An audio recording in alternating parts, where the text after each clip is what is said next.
आज हम पढ़ने जा रहे हैं प्रश्नावली 1.1 की पहली सवाल, जिसमें हमें क्या सिद्ध करना है कि अंडर रूट 2 या फिर अंडर रूट 5 या अंडर रूट 3 एक क्या होती है, अपरिमेय संख्याएं होती हैं। देखिए, इसमें आपको दो तरह के सवाल मिलेंगे। पहला क्या मिलेगा, जिसमें अंडर रूट वाली संख्याएं अकेली रहेंगी। दूसरा कैसे मिलेगा कि आपको उसके साथ कुछ और भी संख्याएं दी रहेंगी।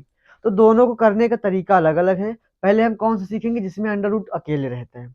चलिए शुरू करते हैं। हमें जिसे भी अंडर रूट में, यानी जो जो अंडर रूट वाली संख्याएं होती हैं, अगर इनको हमें अपरिमेय सिद्ध करना है तो हम क्या करेंगे, सबसे पहले इसे क्या मानेंगे, इसे सबसे पहले मान लेंगे परिमेय। क्या मानेंगे, परिमेय। क्या मान लेंगे, माना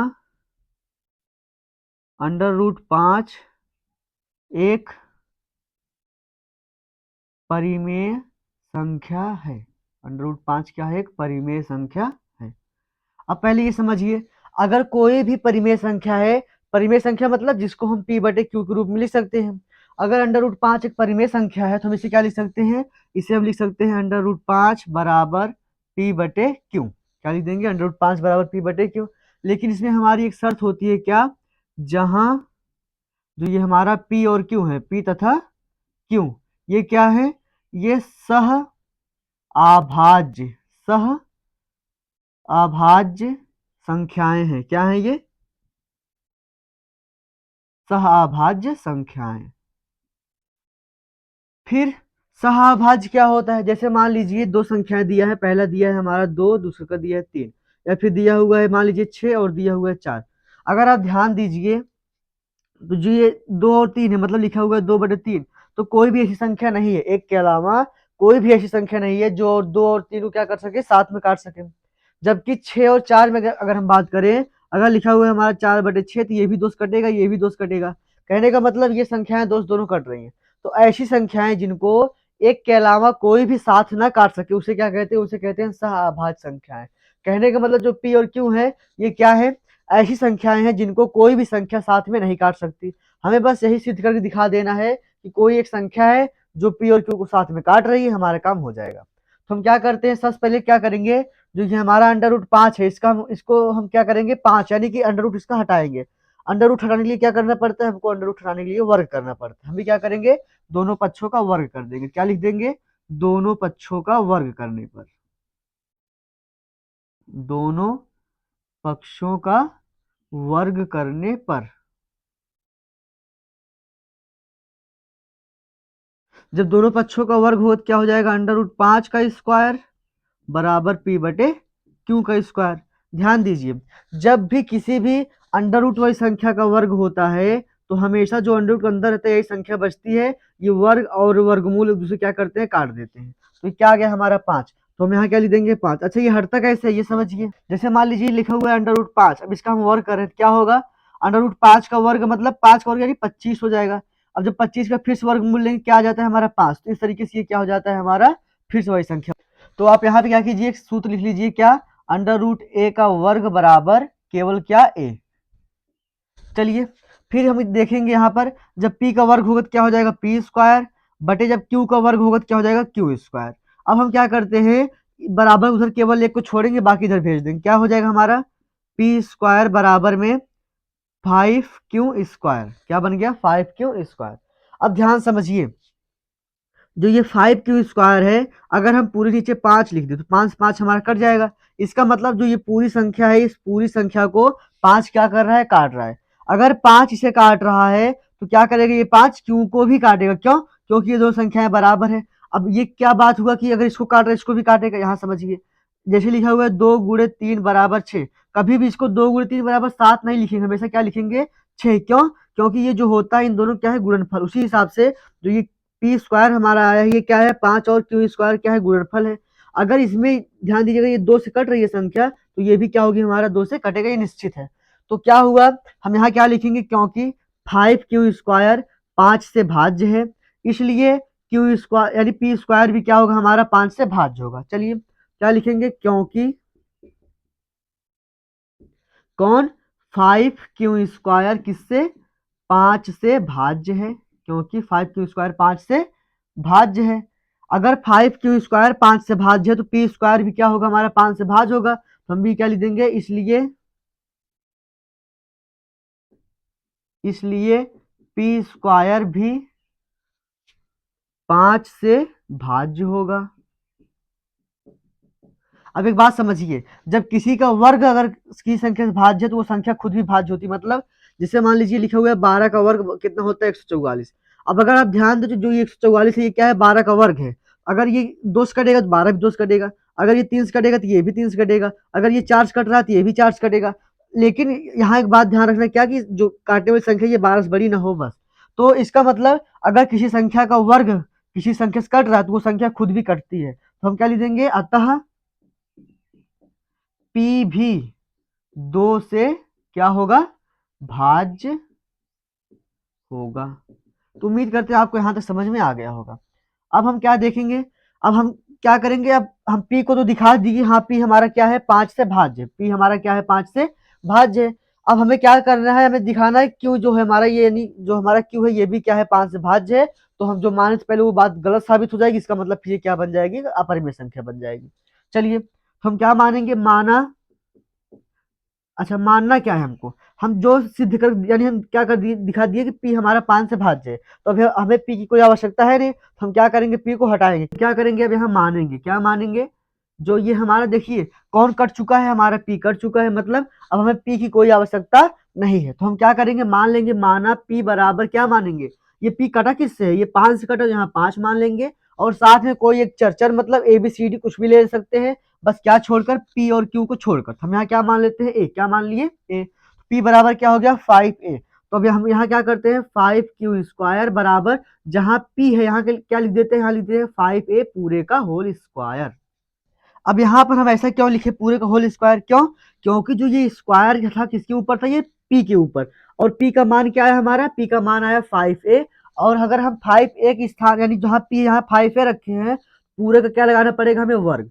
अब यहाँ समझिए 5q स्क्वायर बराबर, जब 5 का वर्ग होगा तो क्या हो जाएगा 25, और a का वर्ग होगा तो a स्क्वायर। यहाँ 5, अब देखिए यहाँ अभी हम क्या किए थे, केवल पी स्क्वायर को अकेले छोड़े थे, अब हम यहाँ किसको छोड़ेंगे, क्यू स्क्वायर को अकेले छोड़ेंगे। तो क्या हो जाएगा हमारा क्यू स्क्वायर बराबर 25a स्क्वायर बटे 5, 5 एकम 5, 5 25। इसका मतलब क्या आ गया हमारा, हमें मिल गया क्यू स्क्वायर बराबर में क्या 5a, क्या मिल गया हमें, क्यू स्क्वायर बराबर 5a स्क्वायर। तो अब फिर वही बात जो अभी हम यहाँ देखे थे क्या, कि 5q स्क्वायर 5 से भाज्य है, इसलिए पी स्क्वायर 5 से भाज्य होगा, इसलिए पी भी 5 से भाज्य होगा। सेम वही काम यहाँ भी होगा, क्या 5a स्क्वायर 5 से भाज्य है, इसलिए क्यू स्क्वायर भी 5 से भाज्य होगा, इसलिए क्या होगा हमारा क्यू भी 5 से भाज्य होगा। मतलब ये संख्या 5 से भाज्य थी तो ये भी 5 से भाज्य होगी। अगर ये 5 से भाज्य है तो क्यू यानी ये जिसका वर्ग है वो भी 5 से भाज्य होगा। तो हम क्या लिख देंगे, क्योंकि 5a स्क्वायर 5 से क्या है, भाज्य है, क्योंकि 5a स्क्वायर 5 से भाज्य है, इसलिए कौन, क्यू स्क्वायर भी 5 से भाज्य होगा। अतः हमारा क्यू भी क्या होगा 5 से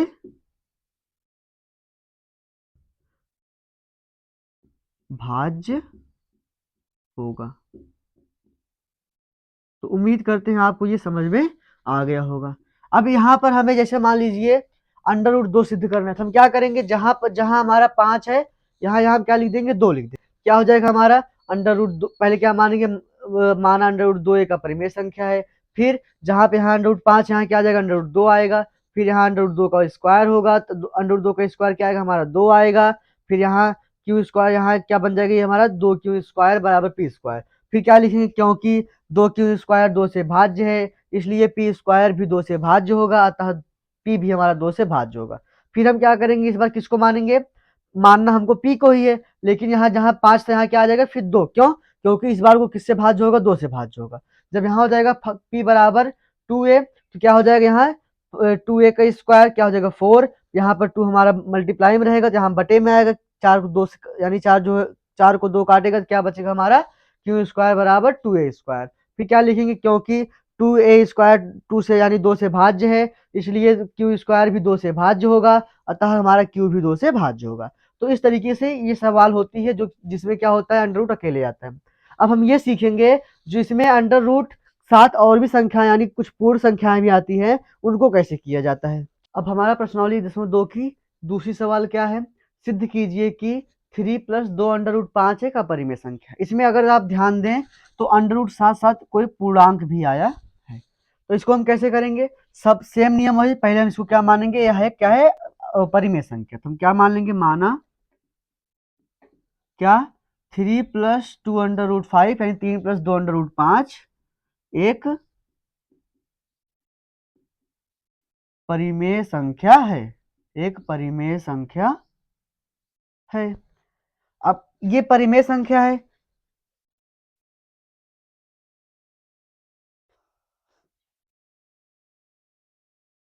अब देखिए अगर ये परिमेय संख्या है तो हम लिख सकते हैं पी बटे क्यू के रूप में, लेकिन अगर पी बटे क्यू रखेंगे तो हमें थोड़ा सवाल हमारी लंबी पड़ेगी, इसलिए हम क्या रखेंगे, वहां पर आर रखेंगे, क्या मान लेंगे, आर। तो क्या हो गया, 3 प्लस 2 अंडर रूट 5 बराबर आर। आर मतलब होता है रैशनल नंबर, रैशनल नंबर मतलब परिमेय संख्या। फिर अब क्या करेंगे, हम यहाँ से अंडर रूट छोड़ के और बाकी सब उधर भेज देंगे। अंडर रूट छोड़ेंगे तो यहाँ क्या क्या बचेगा, यहाँ बचेगा हमारा 3 और 2। अब यानी हमें 3 भेजना है और 2 भेजना है। याद रखिए जब कभी भी संख्याएं उधर भेजनी हो तो हमें ये देखना होगा कि हम जिसको भेज रहे हैं उसे और जो वहां बचेगा उसके बीच में कौन सा चिन्ह है। तो देखिए यहाँ 2 लोग हैं, 3 है और 2 है, तो अगर हम 2 के बीच में देखें तो इसके इसके बीच में क्या है, गुणा अंडर रूट है। अगर हम 3 भेजेंगे क्या बचेगा, हमारा हमारा बचेगा 2 और अंडर रूट 5। तो यहाँ पर कौन, यानी इसके बीच में कौन चिन्ह है, प्लस। तो जो पहले प्लस में रहेगा या माइनस में रहेगा पहले उसे भेजा जाता है, फिर गुणा वाले को भेजा जाता है।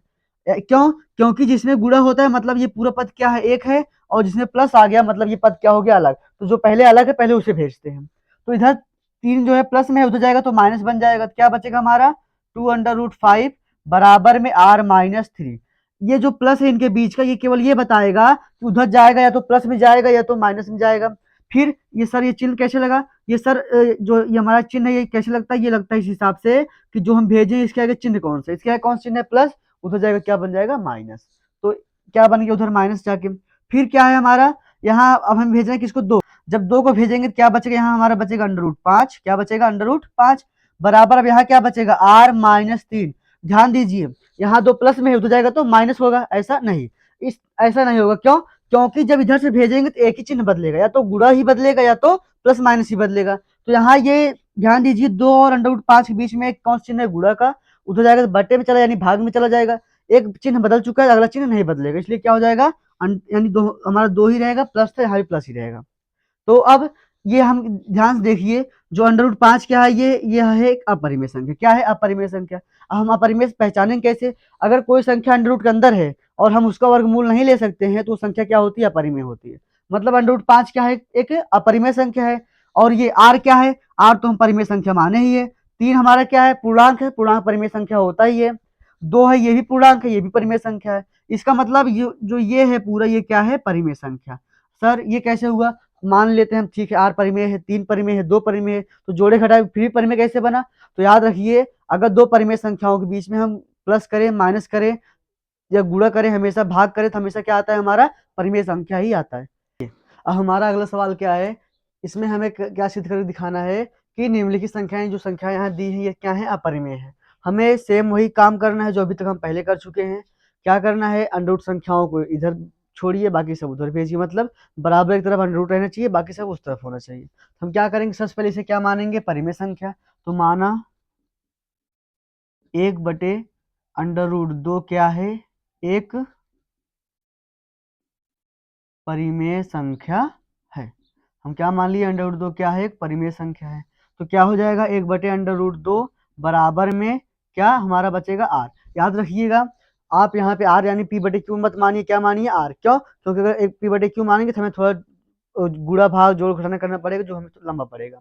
अब क्या करेंगे, हम इन संख्याओं को पलट दीजिए, मतलब यहाँ जैसे 1/√2 है, यहाँ क्या लिख दिए, r/1। तो इसको जो हम पलटेंगे क्या हो जाएगा, अंडर रूट 2 बराबर 1/r। मतलब ये संख्या ऊपर चली गई, ये नीचे आ गई, इधर ये ऊपर चला गया, ये नीचे आ गया। क्यों, क्योंकि जो हमारा अंडर रूट है ये ऊपर ही रहना चाहिए, बराबर एक तरफ रहना चाहिए और ऊपर ही रहना चाहिए। अब हम क्या लिखेंगे, जो पहले लिखे थे क्या, कि यह क्या है, एक परिमेय संख्या है, जबकि अंडर रूट 2 क्या है, एक अपरिमेय संख्या है। परिमेय संख्या कभी भी अपरिमेय के बराबर नहीं हो सकती, अतः अंडर रूट 2 क्या है, एक अपरिमेय संख्या। चलिए हम क्या लिख देंगे, क्योंकि क्योंकि 1/r एक परिमेय संख्या है। क्या है यह? परिमेय संख्या है। जबकि √2 एक क्या है? अपरिमेय संख्या है। अपरिमेय संख्या है। फिर क्या लिखेंगे? परिमेय संख्या कभी भी किसके? अपरिमेय के बराबर नहीं हो सकती। अपरिमेय के बराबर नहीं हो सकती है। यानी परिमेय संख्या कभी भी अपरिमेय के बराबर नहीं हो सकती। तो अतः क्या हो जाएगा हमारा? अतः √2 does not equal to what? 1/r। यानी कि √2 जो है ये कभी भी 1/r के बराबर नहीं होगी। फिर हम क्या करेंगे? फिर से पढ़ दीजिए। क्या बन जाएगा हमारा? 1/√2, या फिर ऐसे समझिए, हम क्या करेंगे? r को यहाँ भेज देंगे, √2 को यहाँ भेज देंगे। क्या हो जाएगा ये हमारा? r बराबर 1/√2। इसका मतलब r does not equal to 1/√2। इसका मतलब क्या है कि ये जो 1/√2 है ये किसके? r के बराबर नहीं है। यानी कि r क्या था? r एक परिमेय संख्या है। अगर ये परिमेय संख्या के बराबर नहीं है, इसका मतलब क्या होगा? ये अपरिमेय संख्या। तो हम क्या लिख देंगे? अतः 1/√2 एक अपरिमेय संख्या है। और यहाँ भी हम क्या लिख देंगे? यहाँ जो ये हम r माने हैं इसको क्या लिख देंगे? जहां r एक क्या है? परिमेय संख्या है। चाहे परिमेय संख्या मानिए, चाहे इसको एक पूर्णांक मानिए, दोनों बात एक ही होंगी। तो उम्मीद करते हैं आपको समझ में आ गया होगा। चलिए अगला अब तीसरे का दूसरा देखते हैं। इसमें क्या करना है? इसमें हमको किसको सिद्ध करके दिखाना है कि 7√5 क्या है? का परिमेय संख्या है। तो हम क्या मान लेंगे? माना क्या? 7√5 यानी 7√5 क्या है? एक परिमेय संख्या है। क्या मान लेंगे इसको? एक परिमेय संख्या। हमें सिद्ध क्या करना है? कि हमें इसको सिद्ध करके दिखाना है अपरिमेय। हम इसको क्या मान लेंगे? परिमेय मान लेंगे। क्या लीजिए? माना √7 यानी 7√5 क्या है? एक परिमेय संख्या है। अब अगर ये 7 एक परिमेय संख्या है, इसको हम क्या लिख सकते हैं? 7√5 बराबर r। चाहे हम r लिखे, p/q लिखे, दोनों सो आएगा। बस केवल क्या होगा? अगर p/q लिखे थोड़ा हमें लंबा करना पड़ेगा। तो यहाँ क्या हो जाएगा? अब देखिए क्या करना है हमको? अंडर को यहाँ छोड़ना है, बाकी सब उधर भेज देना है। क्या हो जाएगा? √5 इक्वल टू r/7। r/7 मतलब यहाँ देखिए 7 जो है गुणा में हो जाएगा, बटे में जाएगा। तो फिर अब क्या लिखेंगे हम? क्योंकि हर बार हमको वही एक ही चीज लिखना है। क्योंकि r/7 क्या है? एक परिमेय संख्या। r/7 क्या है? एक परिमेय संख्या है। जबकि √5 क्या है? एक अपरिमेय संख्या। यह क्या है? एक अपरिमेय संख्या है। फिर क्या लिखेंगे? परिमेय संख्या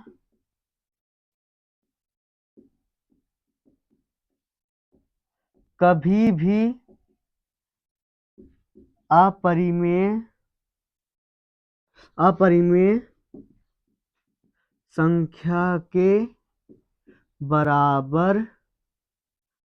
संख्या के बराबर नहीं हो सकती है। परिमेय संख्या कभी भी अपरिमेय संख्या के बराबर नहीं हो सकती है। अतः क्या लिखेंगे? अतः √5 इक्वल टू r/7। ये तो हमारा पहले से था। हम क्या दिखाए कि परिमेय संख्या परिमेय के बराबर नहीं हो सकती। इसका मतलब हमें क्या करना होगा? इसमें बराबर काटना होगा। 7 इधर बटे में इधर आएगा तो गुणे में क्या हो जाएगा? 7√5 does not equal to r। मतलब एक बार हम सब उधर भेजेंगे, फिर वापस उसके पास ला देंगे। अब यहाँ हमें क्या दिख रहा है कि जो ये 7√5 क्या है? ये r यानी परिमेय संख्या। क्या है यहाँ पे? क्या लिख देंगे हम? जहां r क्या है? एक परिमेय संख्या। r क्या है? एक परिमेय संख्या। ये हमको स्टार्ट में ही लिख देना है। अब देखिए, अगर यह क्या है? एक परिमेय संख्या है और ये 7√5 परिमेय संख्या के बराबर नहीं है, इसका मतलब यह क्या होगा? अपरिमेय संख्या। हम क्या लिख देंगे? अतः 7√5 एक क्या है? अपरिमेय संख्या है। तो उम्मीद करते हैं आपको ये भी समझ में आ गया होगा। चलिए अब हम क्या मान लेंगे, अब हम मानेंगे कि 6 प्लस अंडर रूट 2 क्या है, परिमेय संख्या। हम क्या लिख दिए 6 प्लस अंडर रूट 2, यानी कि माना 6 प्लस अंडर रूट 2 क्या है, एक परिमेय संख्या है। अब हम क्या लिख देंगे इसको, 6 प्लस अंडर रूट 2 बराबर में आर, ब्रैकेट में क्या लिख देंगे, जहां आर एक क्या है, परिमेय संख्या, जहां आर क्या है, एक परिमेय संख्या है। फिर अब क्या हो जाएगा हमारा 6 plus under root 5 equal to R, ये है ही। हम क्या करेंगे, यहाँ से 6 उधर भेज देंगे, क्या हो जाएगा हमारा under root 5 equal to R minus 6। फिर अब क्या लिखेंगे, वही बात फिर से, आर माइनस 6 क्या है, एक परिमेय संख्या, जबकि अंडर रूट 5 क्या है, एक अपरिमेय संख्या। परिमेय संख्या कभी भी अपरिमेय संख्या के बराबर नहीं हो सकती, अतः under root 5 does not equal to R by 6। चलिए क्या लिखेंगे, क्योंकि अंडर रूट 5 एक क्या है, अपरिमेय संख्या,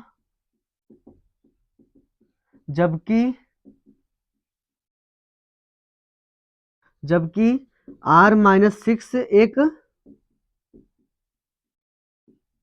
परिमेय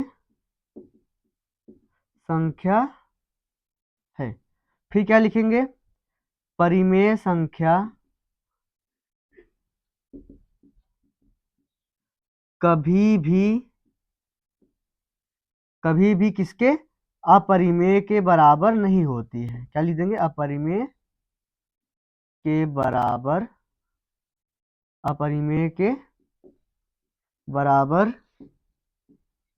नहीं हो सकती है, क्योंकि परिमेय संख्या कभी भी अपरिमेय के बराबर नहीं हो सकती है। अतः फिर क्या लिख देंगे, अंडर रूट 5 यानी जो ये परिमेय संख्या थी, does not equal to R minus 6 यानी परिमेय संख्या। अगर ये परिमेय संख्या के बराबर नहीं है, इसका मतलब क्या, अब हम यहाँ क्या करेंगे, जो ये हमारा माइनस 6 है, इसको हम यहाँ इधर ला देंगे वापस, तो क्या हो जाएगा हमारा अंडर रूट 6 प्लस, देखिए इसमें गलती हो गई, जहां अंडर रूट 2 यहाँ क्या रहेगा, यानी जहां अंडर रूट 5 यहाँ 2 ही रहेगा हमारा। तो हम क्या लिख देंगे यहाँ पे, ये जो माइनस 6 था वापस आएगा, तो क्या बन जाएगा, 6 plus under root 2 does not equal to R. इसका मतलब हमारा क्या हो गया, कि अगर 6 प्लस अंडर रूट 2 आर यानी परिमेय संख्या के बराबर नहीं है, इसका मतलब यह क्या है, अपरिमेय संख्या। हम लिख देंगे अतः 6 प्लस अंडर रूट 2 एक क्या है, ये अपरिमेय संख्या है। तो उम्मीद करते हैं आपको ये समझ में आ गया होगा।